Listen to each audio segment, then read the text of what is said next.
everyone. Good afternoon, and welcome to Day 12 of the 2021 Milwaukee Film Festival, presented by Associated Bank. My name is Aster Gilbert, and I'm the genre queer programmer at Milwaukee Film. And this that you've tuned in to see is the Trans Masculine Cinema Roundtable. But before we bring on our special guests, filmmaking teams from several films in our festival, there's a few pieces of housekeeping. As you've seen, we have a double up challenge happening. Thanks to the generosity of Susan and Bob Michelet, if we raise $75,000 during the festival, they will double it. You can text double up, which is all one word, right there, bottom of the screen, to 44321, or go to our website, mkefilm.org/donate, and you can donate. Or you can go to mkefilm.org/members to become a member and help us meet our goal. That is, if you become a member during the double up, that goes towards the double up goal, which is pretty nifty. Now, Milwaukee Film couldn't do what we do during the festival as well as throughout the year without the support of our members. Members get access to free films throughout the year, discounts on tickets, passes, and more. Plus, our membership keep the nonprofit Milwaukee Film going. If you think that sounds appealing, then please join us. And if you're already a member, thank you very much and help spread the word. To see our full slate of events and films, you can go to mkefilm.org/MFF, and that will give you everything that's going on in the film festival, which goes on until the 20th. And remember, wherever you're watching this panel, please drop your questions and comments in the chat, and we'll put them into the conversation. All right, that's all the housekeeping that I have. So with that, I would like to turn it over to our incredible moderator, Caden Gardner, and our special panel of guests. Hello, I am Caden Gardner, and I am a freelance film critic from upstate New York. And I've written for the Criterion Collection, Hyperallergic, Los Angeles Review of Books, Movie, and other places. And I'm very much honored to be a part of this panel as moderator. And I would like it to turn it to the talent who is on this panel. I would like to take it to M. Weinstein. Hi, thanks for having me. My name's Em, and I'm the writer and director of In France, Michelle is a Man's Name, which is a short film playing at the festival. I'm super happy to be here. Should I pass it to somebody, Caden? I would pass it to Chase. Hello, my name is Chase Joint. I'm one of the co-directors of No Ordinary Man, a documentary feature about transmasculine jazz musician Billy Tipton. It's a pleasure to be here. And Anna. Hi, I'm Anna Kerrigan. I'm the writer-director of Cowboys, which is a feature starring Steve Zahn and newcomer Sasha Knight. And Aurora. Hi, I'm Aurora Brockman. I'm the director of a short documentary called Joy Child, and it's about a young gender-expansive child remembering the moment they came out to their mother for the first time. Okay, so to sort of start off the panel, I have seen your films at earlier festivals, and I love the terrain all of you have sort of brought individually to different parts of transmasculine identity and gender expansive identities. But I'm going to turn to Chase, because I find that No Ordinary Man sort of deals with a sort of history that's sort of connected to transmasculine identity and also mainstream perceptions of that identity, and a lot of the times misperceptions. So Chase, you and your co-director sort of mined through a lot of transmasculine history regarding the case of Billy Tipton, but what drew you to sort of that subject as far as that? Because I do know he was sort of a martyr in many cases to the trans masculine community, but what drew you to try to bring alive, not just telling Billy Tipton's story, but sort of making Billy's story a story of a lot of trans masculine experiences? Yeah, absolutely. You know, as a trans person interested in trans history, I'm always paying attention to who controls the narrative. And one of the things that we explore in the film is the way in which Tipton's story has been controlled by the mainstream tabloid media, and also the biography written by Diane Middlebrook. And so for me, it was incredibly exciting to think what would happen to Tipton's story if we handed it over to a cohort of transmasculine talent, to scholars of trans history, to scholars of jazz and gender, and approached the significance of Tipton from a variety of different vantage points simultaneously. And to talk about your short, and it was actually one of my favorite shorts when I saw it at Outfest. So can you talk about what sort of drew the inspiration to your short? Yeah. So I grew up, my dad lives in rural Oregon, and my parents got divorced when I was really little. My mom lives in New York City, and I would grow up going to my dad's like wheat farm in the middle of nowhere in Oregon and go to rodeos every summer. And I sort of was like, fell in love / mostly hate with like this whole cowboy culture that existed there. And really wanted to make a movie about transmasculine identity just because it's underrepresented on screen. I wanted to make a movie. I wrote it for my best friend, who's the star of the movie. And I wanted to sort of look at what a Western style film about a young trans man and his kind of old cowboy dad looks like in this environment that I grew up in, and kind of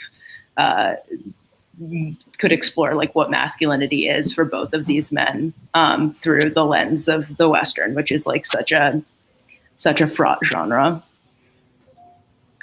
And on the subject of cowboys, I think I would be remiss not to turn it to Anna's film Cowboys. So you're obviously dealing with a trans childhood, but also sort of dealing with masculinity at that, and not just the masculinity of the child, but also the sort of intergenerational sort of rapport between a son and a father. So what drew you to make a movie about that? Yeah, I mean, there's definitely a lot in common with M's film, which I saw at Outfest and loved as well. I grew up going to the Flathead Valley in Montana, and I just, similarly to M, I have sort of a love-hate relationship with the place where, you know, I grew up in LA and I would go there and I was just in awe of all the American beauty. And then as I started to get older and was interfacing with the people who lived there, I started being like, oh, we have very different values. So when I first started writing Cowboys, I was kind of nostalgic for that part of Montana. And when I first started writing the screenplay, all I knew was that it was a father-son story and that they were running from something. And it just sort of developed really naturally. You know, the father struggles with mental illness. His son is struggling with, you know, the mother's failure to accept his gender identity. And I wanted to kind of explore, you know, both like the traps of gender for everyone in the family, and what it means to be an outlaw in rural America today. And Aurora, you also sort of deal in your project of sort of reflecting on sort of the coming out experience, which is like part of Anna's part as well in the flashbacks, where the child sort of is dealing with disclosing their gender identity. So can you talk about what drew you to sort of make something that is very reflective on that experience? Yeah, definitely. At the time that I was developing this film, my partner had recently come out to me as trans. I don't identify as being transmasculine, but my partner does, and that was totally new information to me in our relationship. And initially, it was something that was very difficult for me, and I was struggling with how to respond in the best way that I could. And so I feel like this film was part of my process of learning and growing, and and also ultimately sort of became like my love letter to them, to say that like I'm listening and I hear you, and So yeah, that was sort of what drew me to it. And I know that this kind of reception that the child in the film has to this coming out story is not what all children have. And so I really wanted to sort of show this very beautiful, loving kind of welcoming into someone's identity that obviously all people deserve, but can be somewhat rare. So. Mm-hmm. And what I'm sort of fascinated by is sort of the interconnectedness of a lot of these stories, even though they're in different frameworks and point of views of sort of how a lot of the times the settings do sort of inform sort of the experiences of a lot of these characters, or in this case, real life subjects. This can actually be an open sort of question to the entire panel, but like, what was sort of the draw of trying to connect a sort of time and place to your characters or subjects?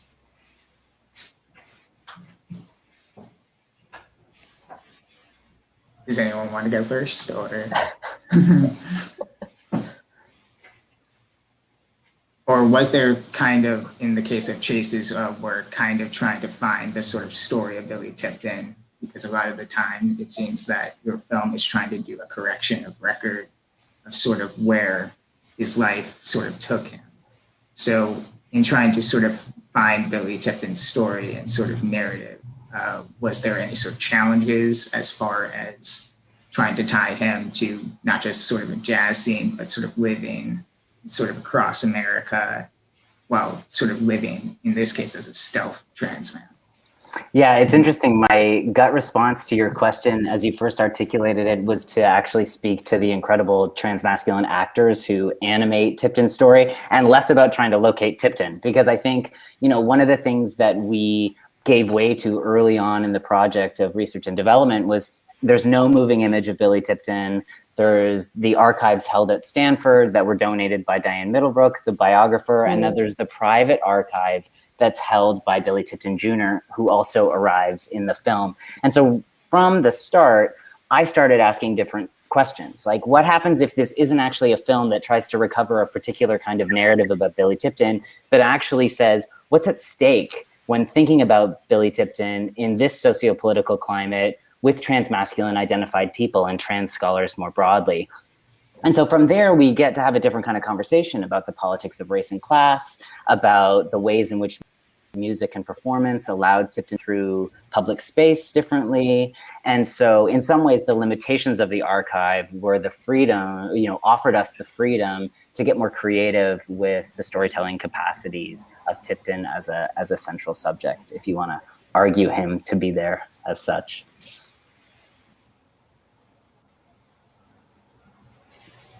And as our other panelists, you sort of, Em and Anna sort of mentioned sort of the pull and push of sort of loving and hating the sort of settings in which they situated their characters, or at least drew inspiration to put their characters in.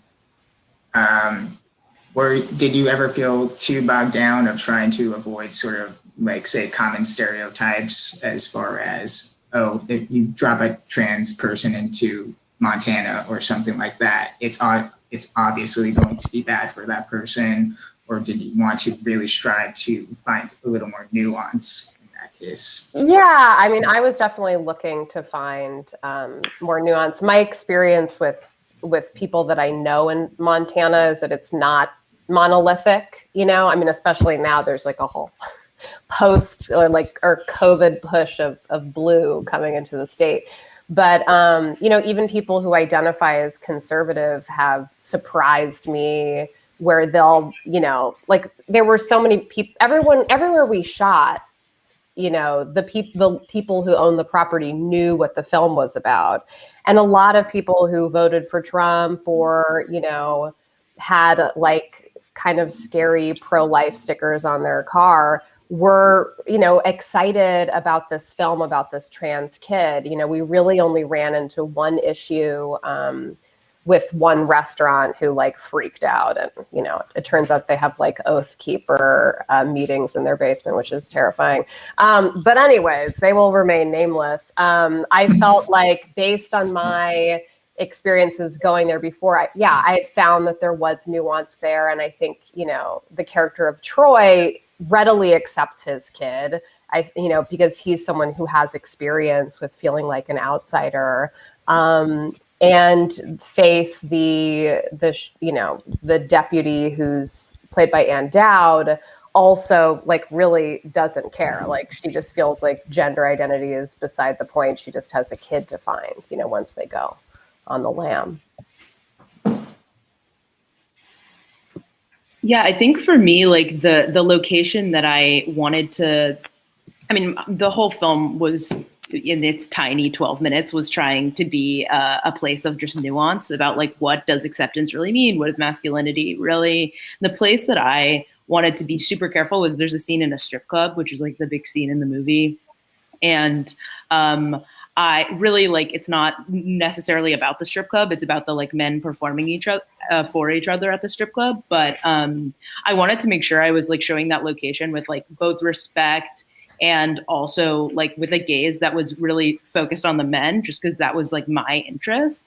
And I think that the behind the camera stuff was just as important as the in front of the camera stuff. We ended up working with this awesome strip club in Portland, Oregon, which has been female owned for 50 years. And the women in the movie worked at the strip club, and it ended up being this extremely safe, beautiful space, even though the story we were telling was kind of terrible.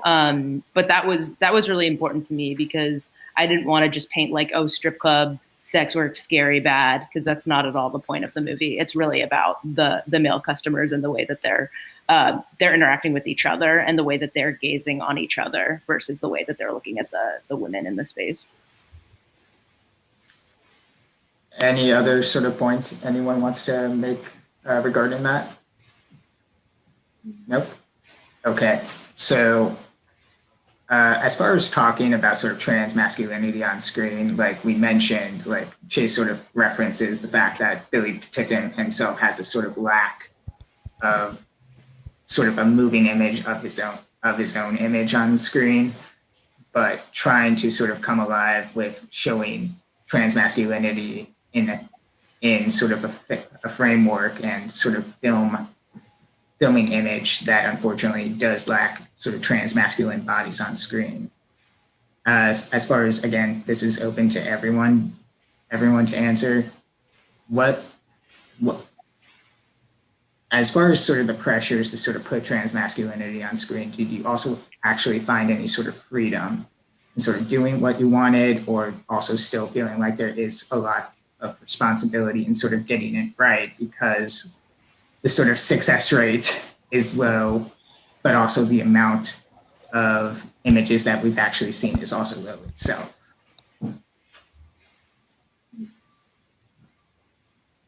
I guess I can speak to that. As someone who does not identify as a trans masculine person, and I was, my film's a documentary. I was working with young kids, and I was very concerned about representation and concerned about how I was going to depict this very, very vulnerable, precious story that wasn't mine, and that in many ways is not. Sometimes I grapple with, is this my story to tell? And so I considered that a lot, and it was challenging. Ultimately, I feel mostly just really immensely grateful that the parents and children in the film entrusted me with this really vulnerable material and trusted me to do it. But it was challenging, and so many parents and kids that I approached were very reluctant to be a part of it, because they knew that they were potentially exposing their children to some kind of harm by being so public. And so I don't know if I have an answer, but it was a challenge, and it's something I thought about every day as I was making the film, and every day now, even when I come and speak about it, just sort of locating myself within the story, and always making sure that I'm really honoring the vulnerability that was shared with me. So, yeah. Yeah, I think even though there is such little representation, there are tropes that, especially I was watching a lot of short films before I made my short film, and there were just kind of almost, I mean, a lot of the short films I watched were beautiful, but there was an almost laughable amount of like, I'm going to take off my clothes and show you my body, and thus like come out to the audience with my body, like in a way that just one felt like, even though I don't think that any of the filmmakers intended to, like felt weirdly exploitative, and also like that's not really here or there. Like I just it didn't speak to me, and it felt like for a cis audience to like quickly explain something that like is not actually explained by showing anyone's naked body. So that was a really important thing to me in making the movie, was just like, that was like one trope I really wanted to stay away from, and ended up like putting, well, it's a fake penis, but putting like a cis man peeing as like one of the first images of the movie, as a way to be like, you're going to look at this, and that's like the only naked body that you're really going to see in this movie. And yeah, I think that like we do have to be more careful, and I don't think that like I don't think that the way you identify like means that you're going to automatically do it right. So we just I think, owe that to ourselves. Yeah, I really identify No Ordinary Man as a part of a legacy of cohort docs about transmasculine subjects. So if you think about something like Southern Comfort, which comes out in 2000, 2001, it's a cohort doc. It's about a group of trans people who are living with and mourning the loss of their friend Robert Eads as he dies of ovarian cancer, or The Aggressives, which comes out in 2005, which is a portrait cohort doc about Black and brown, stud, butch, and trans identified men living in New York, right? And you can sort of track these what I think are incredibly subversive, really hyper politicized portraits that are never treating transmasculine subjects as singular, that are never identified. It's not the Brandon Tina effect where we are only ever given access to one story and thus prioritizing certain kinds of identity or certain kinds of lived experience. And so I think that there's some real value in thinking across and within community, within single projects, right? That single projects can always be taking on a cluster of issues in their storytelling styles. Yeah, I was concerned initially to find a transgender kid who, like Aurora was sort of saying, is like, I wanted to find a child who actually wanted to act, because I didn't want to put a kid one thing I talked to Nick Adams at GLAAD about, he's like their transgender media relations person, is, not exposing a child. Like essentially you're sort of outing this kid. And what if he doesn't want to be an actor, or he doesn't want to be out when he's 22, or he doesn't want that to be the first thing that pops up when he's Googled. So that was something that really concerned me. I think that when you find children, just in general, like if you're putting kids in your movie who don't have an interest in acting, it's a scary thing. And then that compounded with the fact that it's a transgender child who is in the process of coming out. Like when I cast Sasha, he was non-binary. And then I think that the actual sort of the process of the film kind of forced some conversations that, might have kind of helped him along. He's spoken about that in interviews. But, as soon as I cast Sasha, it was important to me that the role was reflective of Sasha's experience as well. So we went through the script together, and, which is something I do with all of my actors, is just go through scene by scene, and partially because it's an indie movie and I'm like, I don't want to waste any time on set talking to you about this. Like if there's a line that you would say differently, let's discuss now. So, but with Sasha, we talked about character and, if it felt like if certain scenes resonated with him and if he would say things differently. And that's sort of how I approached it with him. And, I tried to keep we shared his pronouns with cast and crew, but ultimately he was just like, no one was thinking about obviously it was, pretty central to the film, but no one was thinking about his gender identity once we were on set. He was just like a kid that I was trying to get not to drink Coca-Cola between takes, That was like my biggest concern, was just sugar highs. Really changes a performance, guys.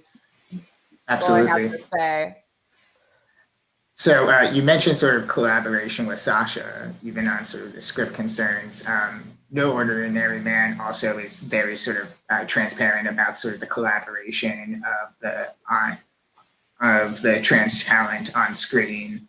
I think about how Marquise Wilson sort of comes off extremely powerful as far as the fact that he does understand sort of Billy's story and how often he is very upset at certain points of sort of reflecting on how much his story was sort of botched by the media. But I also think of these other films, and I'm wondering, did any of you have sort of similar experiences with your subjects and characters in your films as far as collaboration and sort of having any sort of conversations as far as what your works were bringing on screen at all? Yeah, that was super important to me. I mentioned I wrote the film for my best friend, and the character is sort of amalgamation of both of us together. So we were in constant conversation about what felt right, from like a line to the script. It was really he didn't write any of it, but he definitely told me when I had to rewrite it, which was great. And it was less about like accuracy politically and more about like him being a non-actor, frankly, and it being his first time on camera and us wanting to make it the best experience possible. Does he want to act again? I want him to act again. He does. He does customer sales right now, and it's a much more stable job. But I'm trying to. No. You all should cast him. He's wonderful to work with. Yeah, I would say that my film was highly collaborative. I mean, I think just my approach to documentary film in general, I really don't like imposing a narrative. So I'm hearing some feedback. And so I don't really like imposing a narrative. So I was working really hard to sort of let the kids and parents guide what the film was. I mean, in terms of the visuals in the film, they were achieved just by chatting with all the kids and being like, hey, what do you like to do? And one kid like loved to climb the tree in her backyard. So we climbed the tree. And one of the kids, I mean, the central child in the film, whose name is Lou, they couldn't decide what they wanted to do. So the day of the shoot, the parents were like, what if we go to a playground? And we're on our way to this playground. And then Lou was like, no, I just want to go to the school. So they went to the school playground, like from their elementary school. And they wanted to ride the bikes and go on the swings. And so we were like, cool, this is what we're doing now. So it was very, very much directed by the kids. I wanted it to be an honest reflection of who they were and what their interests were. And so visually, it was all driven by them. And then the narrative itself, I mean, was it's an unscripted conversation between a parent and a child. So I let them really decide what they wanted to share and where they wanted to take the conversation. And it was a very organic process of combining these visuals that were driven by the interests and desires of the kids, of the conversation. And that's one of the things I love about documentary, because real life is so much more interesting than I could ever script. So I'm glad, that the people that I got to encounter were so brilliant and so wonderful and sweet and thoughtful. So yeah, it was very collaborative, and being collaborative is like one of the tenets of how I like to work as a filmmaker. So that was extremely important for me.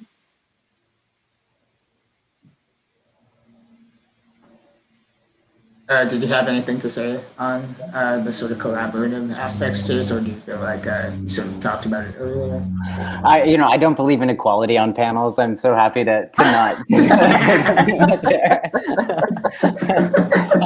But I appreciate you bringing Marquise into the conversation, and one of the structural components of the film was that Aisling and Amos, our co-writers, imagined scenes from Billy's life and asked actors to step toward the performance of those scenes. But then, of course, because all of the actors knew explicitly that they were not participating in an audition for a fiction film, but rather were participating in a documentary, they brought their lived experiences and insights and questions into the casting room. And those moments that you see in the film where Marquise and I are talking, or where Alex literally reaches across the camera to Amos to say, oh, like, you were such an incredibly formative person in my own understanding of myself as a trans person. Those are, you know, born out of the energy and generosity of those rooms. Yeah, shout out to Amos's publication, Original Plumbing, which was also extremely formative to me as a trans individual growing up in the last decade, I would say. As far as sort of dealing with sort of the ages, because when you're dealing with Billy Tipton, obviously he has passed on. The whole point of his story is in death, he never had a chance to defend himself.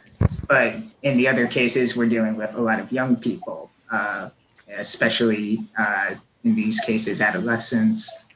So we talked about sort of trying to make sure we get this right, that we do not exploit them, but also, again, sort of the freedom of also telling trans stories at a younger age. So was the whole aspect of talking about sort of trans adolescents as a subject, or at least sort of coming to terms with gender identity sort of at the start, or at the start, an important sort of aspect to any of your stories? Was that something that drew you to the materials at all? I mean, for me,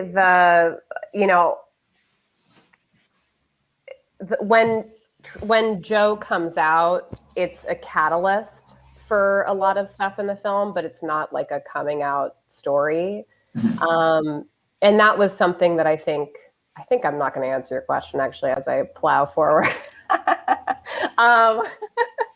But yeah, I think that what made it fun for Sasha was also, like the first 9 days that we shot, we were just like in the woods doing like fun cowboy stuff and like shooting guns and, like fording rivers. And that was a much more, I think, it's funny because I've been on a bunch of panels with Sasha, and I feel like the more that we've done, the more he's been kind of like, cast me as a cisgender person, please. Like, I'm tired of this. And that's what it sort of highlighted for me was like, I think that it's wonderful to highlight these stories that revolve around gender identity, but like as a filmmaker going forward, like I'm more interested in, opening up my casting sessions and, casting regardless of gender identity. Like I would like to cast trans people in cis roles and whatnot. That totally didn't answer your question, but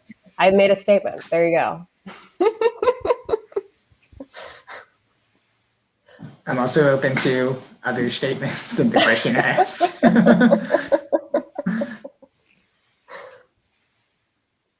Because obviously, like, we can't sort of ignore sort of the American sort of political atmosphere currently for trans adolescents. Yeah. And sort of dealing with the fact that things that as a trans child who wasn't really out knew that I couldn't play sports that I wanted to necessarily, but also seeing even more invasive things happening. Has that sort of made you or driven you, any of you, to want to have your next project be something that is informed by what is happening currently, or trying to, not necessarily making programmatic art or anything to sort of answer these issues directly, but try to make something as a response to anything that's happening politically at all?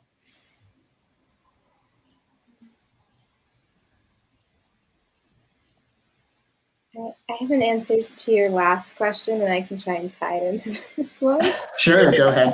We're out of order. But, I was going to say that in past life, I thought I was going to be a research psychologist, not a documentary filmmaker.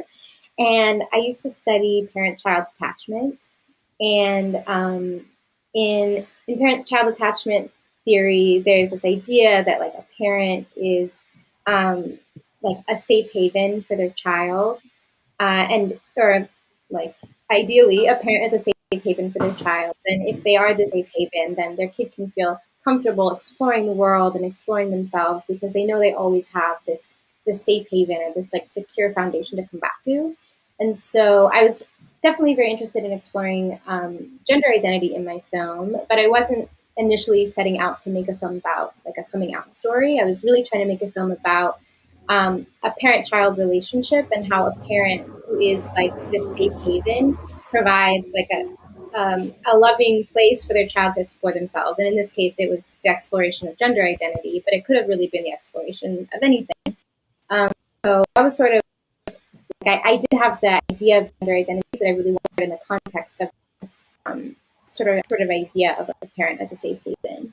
But in terms of my next project, I'm still sorting that out. But I feel like my film is feeling like so unfortunately timely right now. I mean, I made the film about a year and a half ago now, and it's still in the festival circuit, and I'm always getting questions about about the current political climate. I mean, the children in my film, when I made the film, were only 8 years old, and so they are like really growing up in this moment where their identities are under attack, and so it is a scary thing in part to know that I'm putting this film into the world and I am making these kids potentially vulnerable to who knows what, and like I feel so grateful for the fact that the film is so warm. But I feel like it's sort of like a lived reality that is existing with my film as it becomes more public and more people see. There is always that anxiety that I don't know what the response could be and what the real world like repercussions could be for the kids that are in the film. So although I'm not sure about my next project, it's something that I'm thinking about daily, and hoping that the film can be a part of the conversation, and and it's a film that really allows a trans child to speak their truth, and I hope through that it helps. Not that it's our job to educate people, but that maybe it does help educate others who are unfamiliar with the experiences of gender expansive kids. But yeah, it's a complicated thing, I guess. Yeah, it's very, I think it's hard to time things out to respond to anything politically, because by the time you release your movie, hopefully it's not, obviously not an issue, but I mean, it's really interesting. We received money from the government of Montana to make our film.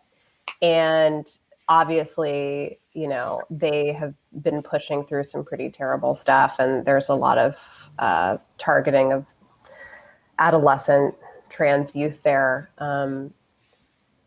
It's very frustrating because I feel like I was interviewed on a radio show, and the radio host was clearly wanting me to say like, and your movie is like changing everyone's mind, right? And I'm like, you hope so, but like the reality is like, I think we're living in such a divided country now that like the second certain people read transgender in the title of your film on Apple, they're not gonna click on it.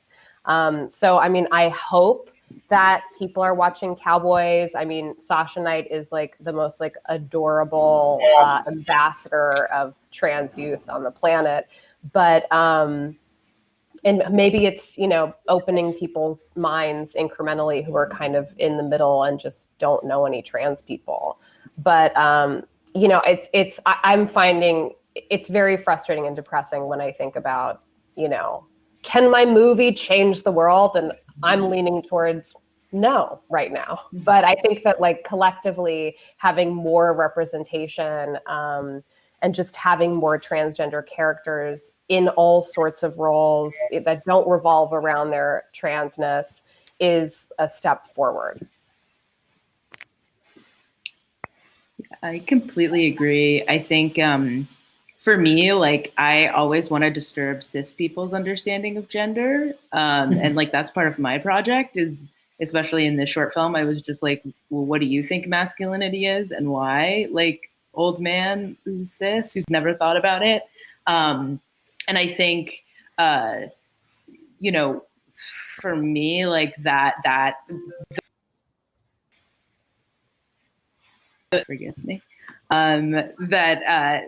yeah, I think that there's so much work to be done, and we can all tackle parts of the problem in different ways. But for me personally, I'm often interested in disrupting the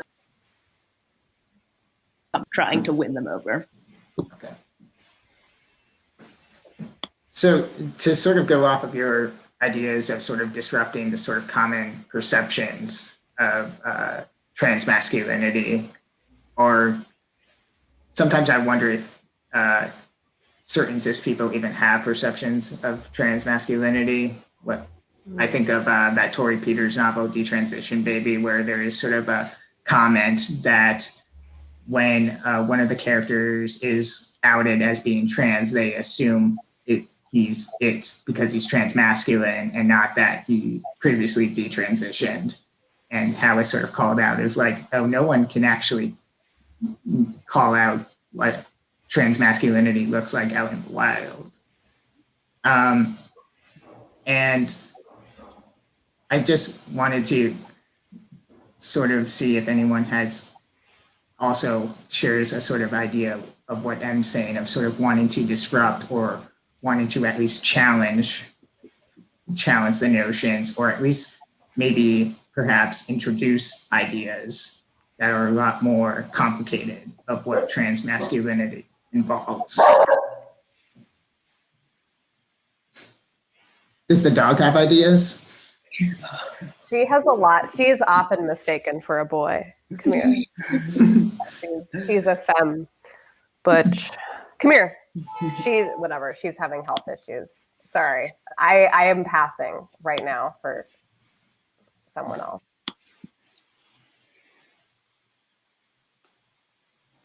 I mean, one of the things that I loved about being in conversation with someone like Riley Snorton in the context of our film, who's a scholar who has a book right now that's out called Black on Both Sides, that's thinking about the relationship between Blackness and transness and the way in which we tell and remember and theorize history. And, you know, I asked him a question on camera about the ongoing hyper visibility of trans feminine subjects and the quote lack of visibility of trans masculine subjects in the cultural imaginary. And he, you know, in friendship kind of laughed at me and he was like, what if we change that question? You know, if we want to think about both of those questions as pointing us to the relationship between patriarchy and white supremacy, and then we start to think, where are the trans masculine people in the industry? They are making things and writing things. Like, let's expand the sort of way in which we're thinking about these questions so that we can approach them with more nuance. And I think that in the context of our film, thinking about trans masculinity historically, and one of the things we did was put less pressure on trying to figure out the answer there and think, what are the mechanisms in culture that are producing the meaning of these categories? So what happens when we spend time on the talk show circuit? What is the talk show circuit doing for the production of meaning about transness at any given time? And so in our film, we use talk show footage to show audiences the way in which Tipton's story was treated and handled and mishandled by the media. But one of the things that's exciting to me about our use is that we actually don't show you trans people on the talk show circuit. We show you cis people talking to other cis people about trans people. And like, what can we learn if we approach the media or the history from a different place? Mm-hmm.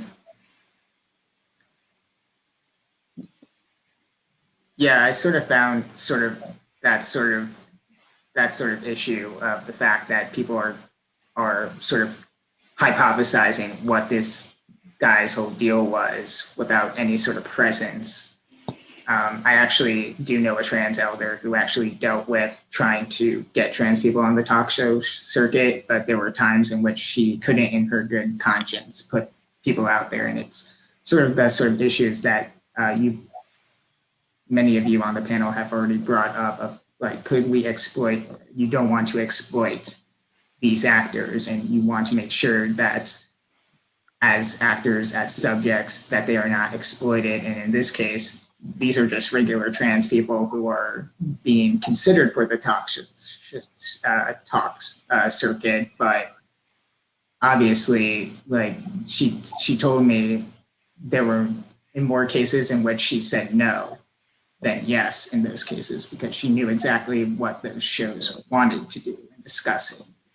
Right, but I mean, just to jump into conversation with you, I think one of the interesting things about the talk show is that it does a kind of double duty, right? On one hand, it's a platform for this kind of violent curiosity, and on the other hand, it is literally the format through which people could first see others who might identify as something similar to themselves. Like, I know so many trans people who said, "Oof, I saw a person and it wasn't quite like me, but it was enough like me that I thought maybe something is possible." And so always holding that intention, I think, is significant.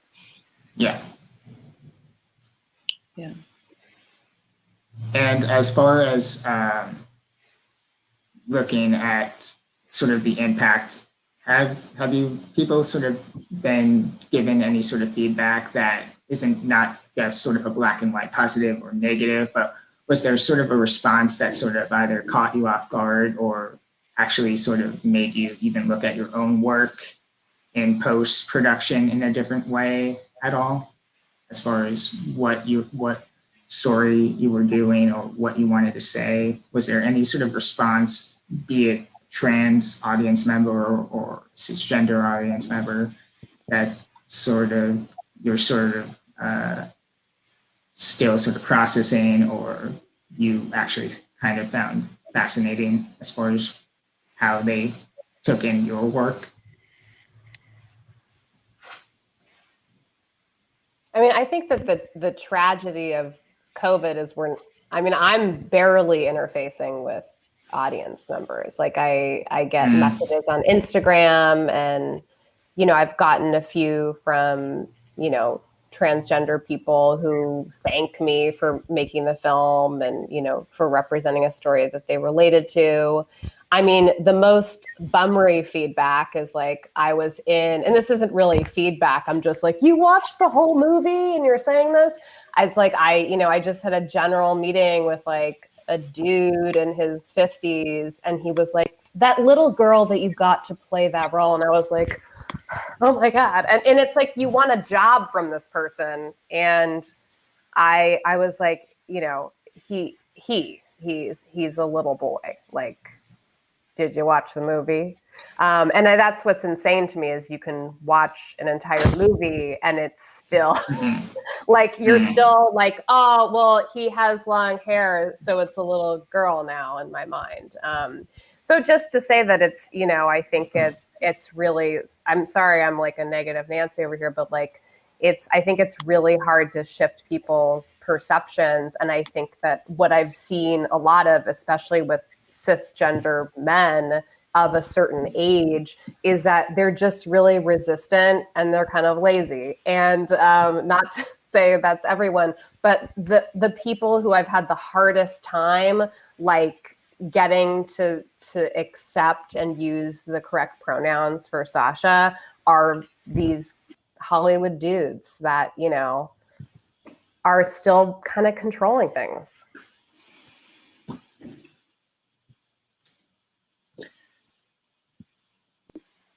Sorry, guys. It actually made me think of Silas Howard talking about when he had a Hollywood meeting with trying to make Billy Tipton's story into sort of an HBO movie. And he just he kind of intuited that this guy only saw the subject of Billy Tipton, as a woman and not a man. So yes, unfortunately, things have not quite changed in the last man, that must have been like almost 15, 20 years ago when Silas did that pitch too. Yeah. But yeah, it is kind of tragic about COVID as far as hearing feedback. I hope you guys have gotten feedback because they're all great works, so or at least positive stuff. But so has anyone else sort of had any sort of responses that there's?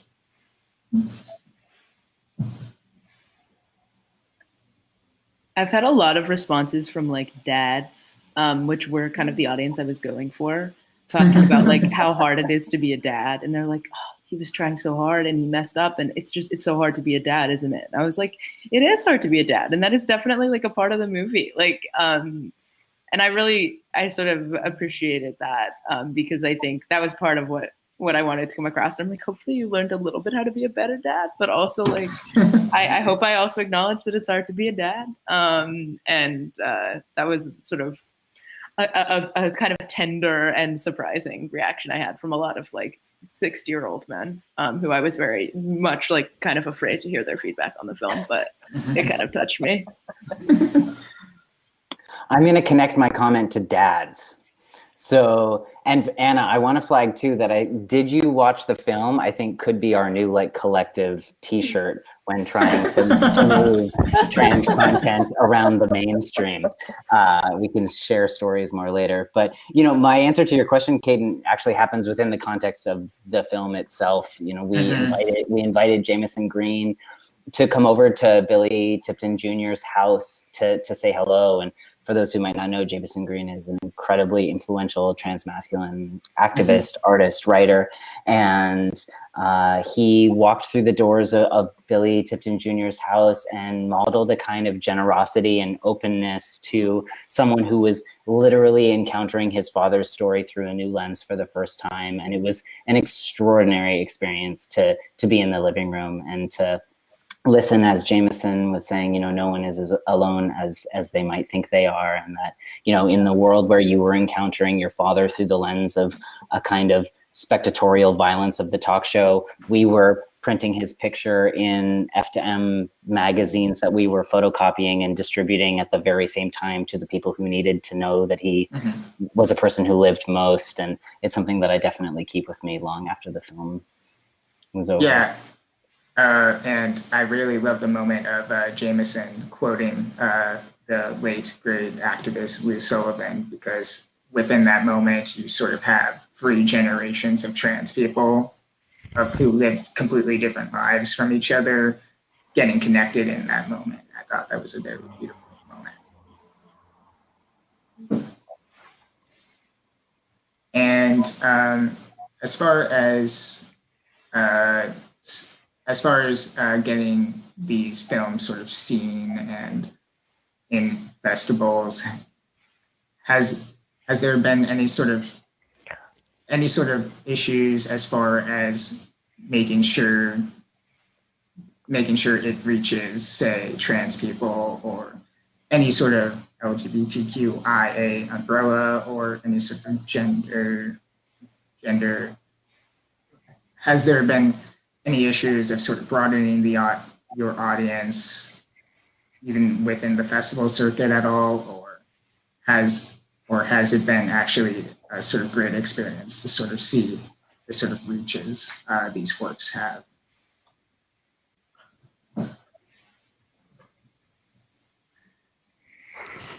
Is that too inside baseball? No, I can say, I don't know, I feel like I'm jumping in a lot. Okay, I guess I'm talking. And also you guys can watch my dog chew a treat. I've been really, PFLAG, you know, Sam Goldwyn's our distributor, and I think like once it came out, you know, we did some stuff with PFLAG, and I know it's being distributed in the UK now, and they've partnered with a couple of organizations there. But in terms of the festival run, I mean, you know, we were supposed to premiere at Tribeca, which was like in that nether region, or they were just like, we don't even know what's happening. So like we didn't, like my film essentially just became like a screener link for 3 jury members to watch. Like it didn't even play really for an audience. And then we premiered in an actual, like we did the drive-in at Outfest, and that was amazing. And that was a wonderful place and it felt like the right place to have like an in-person premiere. But we've been embraced both by general audiences and LGBTQIA festival. So it's been really nice, and I've had a really positive, despite I'm like, I know it's surprising that I'm going to say this, but I've had a positive experience.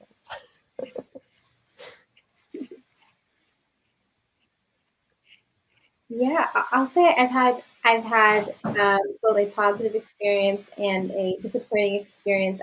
Something that Anna said earlier about like every time someone talks about the film, yeah, they like misgender the kid, and I'm like, that was literally like the whole thing, and I'm just like so confused how that could happen still. So yeah, I think there has been a struggle with.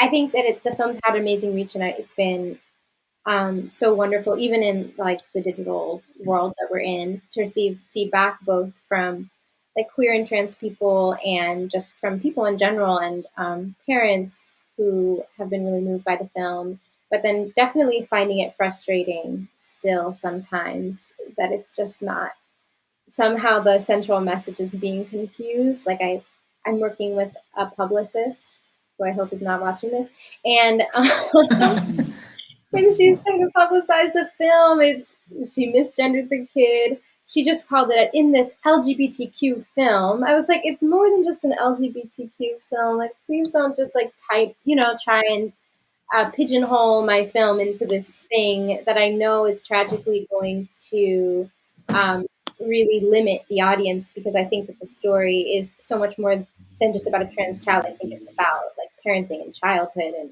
unconditional love and like all these things, and it is frustrating that I definitely feel like the film does kind of get pigeonholed. And I can't remember who said this, maybe it was Anna as well, but about like if you see trans in a title, there's like a whole swath of people that just probably won't ever watch it, and that struggle that the film I feel like does kind of get that's something that I've been thinking about.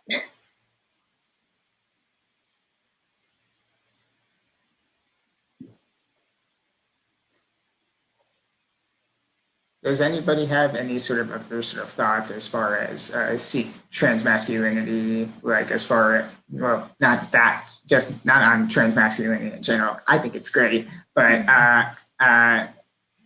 sort of as far as film frameworks, as far as why you might have chosen the documentary, nonfiction, or choosing narrative. Was there any sort of thought process of ever wanting to go into different film frameworks in the future, or in, I would say Chase's case, sort of playing with almost a hybrid type of idea of telling a story?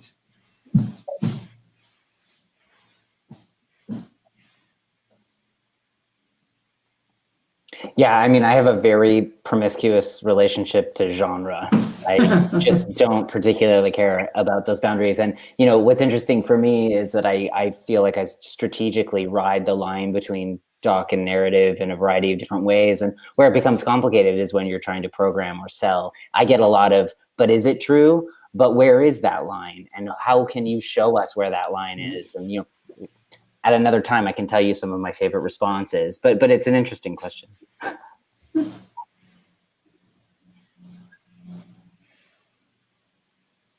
Yeah, I think the line between documentary and narrative and what's true and what's not, it becomes really muddy with marginalized stories that, that have not been told before, especially with histories. I work a lot in like queer history, and I'm always like, I will be as good a researcher as I can be, and then I will make some stuff up, because that's what needs to happen for this story to get told. And there's brilliant scholars working who do that work, who I revere and who I try and mimic. But yeah, I think I think that also we ask our actors to bring themselves and their truth to the character, even if it's not their story. But I also really urge audiences to not assume that anything that a trans actor does on screen is their story, or any of the like trauma being portrayed is true. Because I think there can especially be that assumption,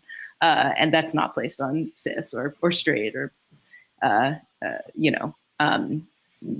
other actors.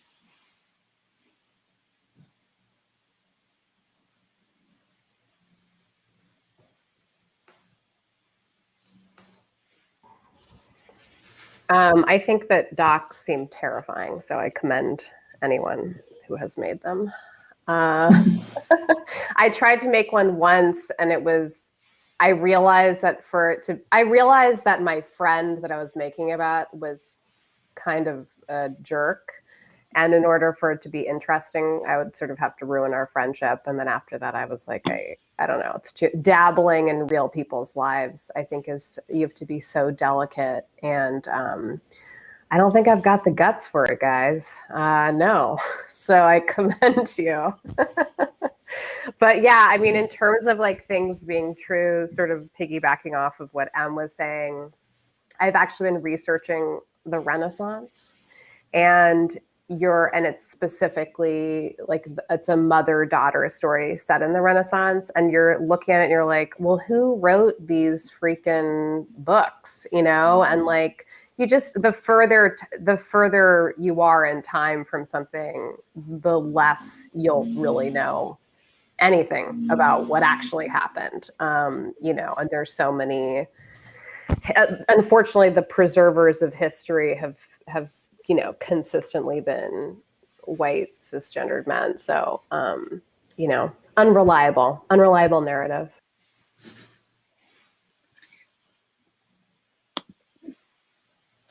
So I think overall, we've touched upon a lot of stuff as far as telling these stories in different frameworks, or in Chase's case, a very promiscuous relationship to genre or framework. And I really hope people enjoyed this panel and are going to explore all of these films. They have a couple of days left, and I am really honored to have been the moderator of this panel. And again, thank you for everyone who is on this panel. And I really hope you find even more audiences, even in our time of COVID. So is there any sort of final thoughts as far as this panel to our panelists? Thank you. Thank This you. was awesome. And also thank you to the interpreters. Yeah, thank you.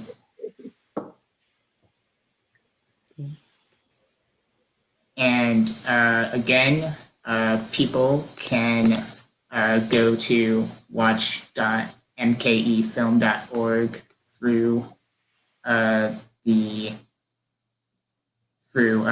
20th for the last day of the festival. And again, I encourage everyone who hasn't already, or maybe they really liked your films enough to watch a second time, to watch all these works through the Milwaukee Film Festival.